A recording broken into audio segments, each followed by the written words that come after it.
Hey guys, welcome back to the channel. Fabrizio Romano here as always to keep you posted on the transfer market. It's World Cup final day, but we are always here to keep you updated, here with all the latest, with all the news, and so we jump into it together. And we go all in on several stories, so get ready. Remember guys, from tomorrow the World Cup is over, but the transfer window enters full swing, and so remember to subscribe to the channel, to comment, to be part of the family, because we are here every single day to keep you updated. I start with the confirmation. It's going to be the next 24 hours, the 24 hours of Morgan Rogers as a new Chelsea player. The deal is completed, will be signed on Monday, but everything is done. They already started, Aston Villa and Chelsea, to exchange all the documents for Morgan Rogers' deal. £117 million, no add-ons. Guaranteed fee, so the fee is 100% confirmed. Aston Villa believe is excellent business. Chelsea believe they added a fantastic player to the squad, so everyone very happy.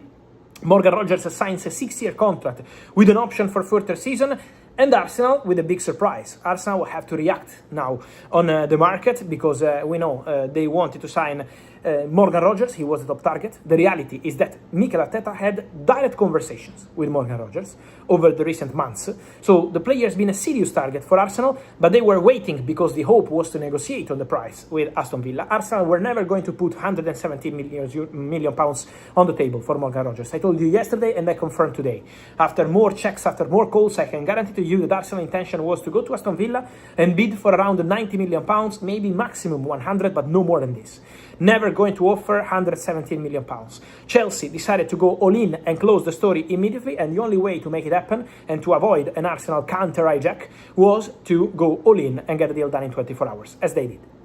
So Rogers is done. I keep following one of the things I was mentioning to you yesterday. So keep close eye also to the situation of Diomandé, because for Diomandé, Paris Saint-Germain have a verbal agreement on contract terms with the player, but Paris Saint-Germain still don't have an agreement with Red Bull Leipzig. The negotiation is ongoing. The relationship is good between Red Bull Leipzig and Paris Saint-Germain. They did the Xavi Simons deal together, and not only so, the connection is quite good, but they still need a financial agreement between parties for Diomandé to leave and join Paris Saint-Germain. So sometimes, guys, you see, Arsenal had an agreement close with Rogers, personal terms were not a problem, but then wait, and another team arrives. With Diomandé, it's been 3-4 weeks, agreement on personal terms with Paris Saint-Germain, but then you have to close the deal club to club. It's on PSG now to close this agreement. PSG remain the clear favorites, but I'm told that there are more clubs who keep calling on daily basis to understand if they can enter the deal. Arsenal did this over the recent days. There are more clubs calling behind the scenes to understand the situation of Diomandé. So now it's on Paris Saint-Germain to close this story after the agreement with the player, also with the agreement with Leipzig. It's going to be important weeks, important days on this. Many questions as always, guys, also on the Manchester United situation. What's going to happen with the new midfielder? What's going to happen with the new stories? First of all, guys, finally, the fake story about Ederson is over.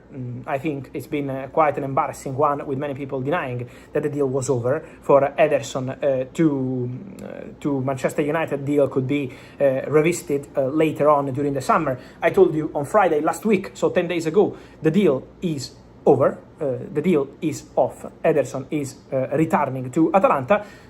The denials coming from England on Friday, on Saturday, on Sunday last week were very clear. It's not true, maybe there is still a chance, it's still underway. No, it was not underway.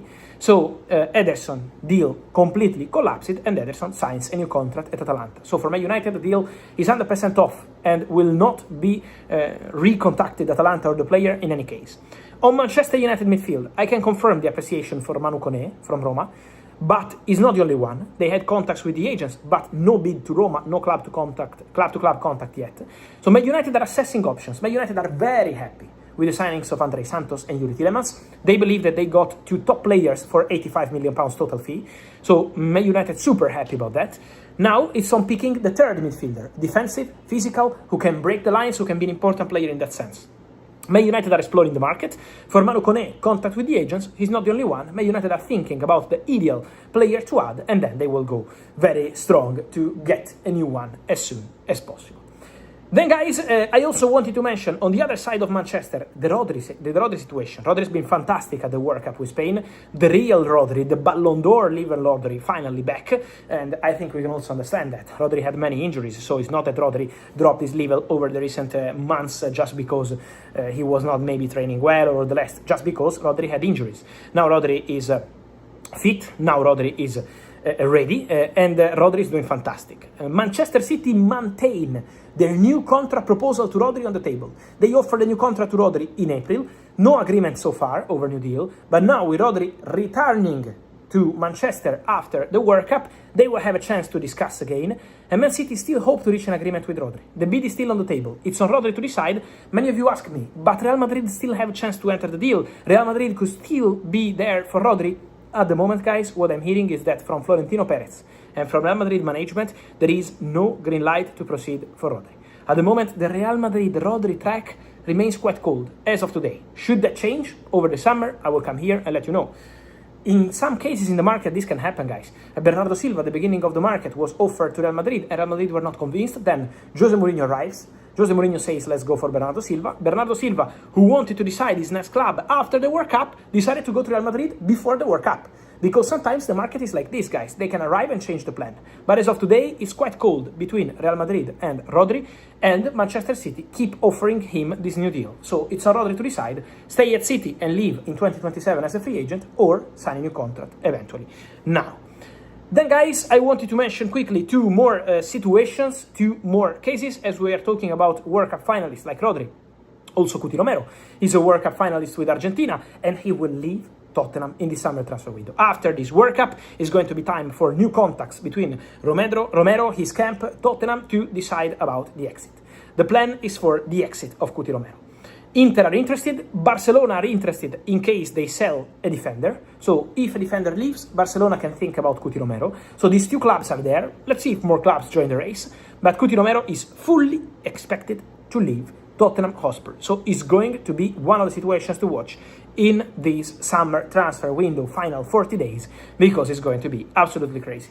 And let me finish with a story I've been telling you for weeks, and now it's going to be official next week, and it's about Jurgen Klopp, because Jurgen Klopp is now set to become the new German national team head coach. The deal is completed, 4-year contract, Nations League, Euros, World Cup 2030, and then Jurgen Klopp to Germany is, here we go, 100% confirmed since weeks. Just a quick note, also Crescencio Somerville. Roma sent a bid for Crescencio Somerville.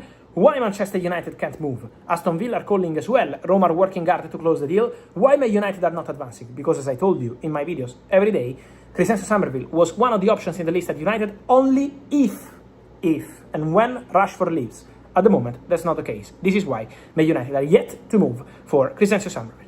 On this and much more, guys, I will see you soon. Thank you. Here we go. Ciao.